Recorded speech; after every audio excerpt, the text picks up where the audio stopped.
On débute une nouvelle série de portraits consacrés aux acteurs du Centre scientifique de Monaco. Nous ouvrons le bal avec la pétillante Stéphanie Reynaud. Elle nous explique son parcours et son quotidien au sein du CSM. Reportage d'Alexandra Pani. Elle a passé son enfance sur les bords de la Méditerranée. Son quotidien aujourd'hui est de comprendre et analyser ce qu'il s'y passe pour mieux la protéger. Stéphanie Reynaud est chargée de recherche au Centre scientifique de Monaco depuis 18 ans. Alors moi, j'étais baignée dans le monde scientifique de tout jeune, parce que mes parents avaient des laboratoires d'analyse médicale. Donc très vite, j'ai su que j'étais bonne en maths, en physique et en bio et pas du tout en français. Donc c'était comme une évidence et j'ai toujours eu envie de voir ce qui se passait sous la mer.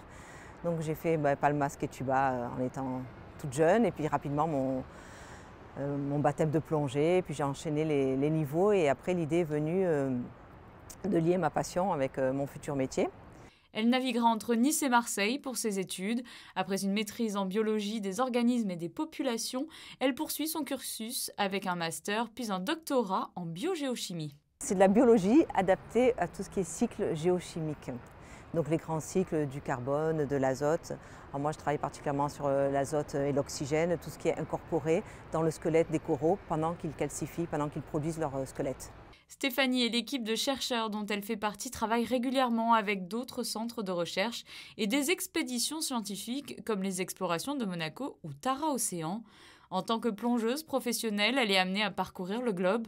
Ses recherches s'articulent autour de l'impact des paramètres environnementaux sur les coraux et les récifs coralliens par l'augmentation de température, l'acidification des océans ou l'eutrophisation.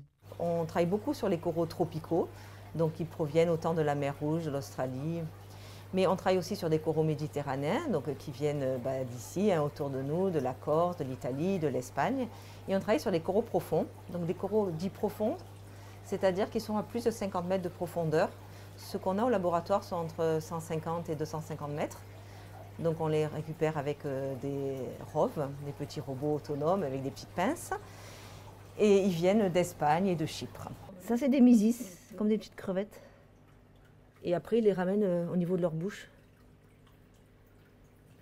Donc en fait, il suffit que je le lâche juste au-dessus des polypes. Je trouve que c'est sympa de travailler avec du vivant, parce que les coraux, c'est bien des animaux. Donc des fois, on ne le voit pas, mais si on se penche un peu, on peut voir l'ouverture des polypes. Donc quand on leur donne à manger, par exemple, il y a les polypes qui vont sortir. Donc on voit vraiment une petite interaction. Moi, ce qui me plaît, c'est tout ce côté varié. Pas faire toujours la même chose, pas travailler 8 ou 9 heures par jour sur le même sujet.